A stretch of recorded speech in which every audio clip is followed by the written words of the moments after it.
बांग्लादेश में धार्मिक अल्पसंख्यकों के साथ लगातार जो चीज़ें बांग्लादेश में चल रही है उससे अब विश्व स्तर पर चर्चाएं लगातार तेज कर दी गई है, क्योंकि बांग्लादेश को अब अलगाव की बात को लेकर लगातार जो चर्चाएं हो रही हैं वो हो रही हैं कि बांग्लादेश को दो चीज़ों में अलग किया जाए, जिसमें बांग्लादेश हिंदुओं के साथ जो अत्याचार हो रहा है उसका मामला तो विश्व स्तर पर चल ही रहा है, लेकिन मोहम्मद यूनुस के बयान को लेकर अब लगातार चर्चा की जा रही है, क्योंकि मोहम्मद यूनुस ने जो बयान दिया है उसमें साफ तरीके से उन्होंने कहा है कि बांग्लादेशी हिंदुओं के लिए अब ये जो देश है वो अलगाव पर आ गया है, जिसमें दो तरीके से अलगाव किया जा रहा है। कि कहा जा रहा है कि बांग्लादेश को दो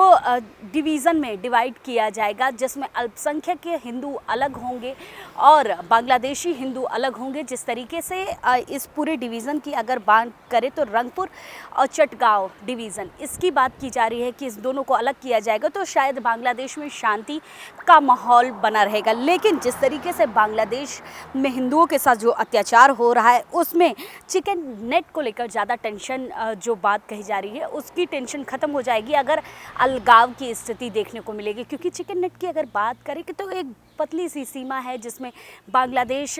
में भूटान, नेपाल इत्यादि की जो चीज़ें हैं, जो किलोमीटर है वो आते हैं। तो चिकन नेट को जो टेंशन है, अगर बांग्लादेश में अलगाव होता है, अल्पसंख्यकों के लिए अलग और बांग्लादेशी हिंदुओं के अलग पूरी डिवीज़न तैयार की जाती है, तो शायद बांग्लादेश में जो हिंदुओं के साथ लगातार अत्याचार हो रहा है उसमें कुछ चीज़ें कम हो सकती है। क्योंकि बांग्लादेश में अगर हिंदुओं की बात करें तो 1.3 करोड़ बांग्लादेश में हिंदुओं की संख्या है और लगातार ये कहा जा रहा है कि बांग्लादेश में हिंदुओं के साथ अत्याचार किया जा रहा है और अत्याचार का ये नतीजा है कि बांग्लादेश में अब धार्मिक अल्पसंख्यकों के साथ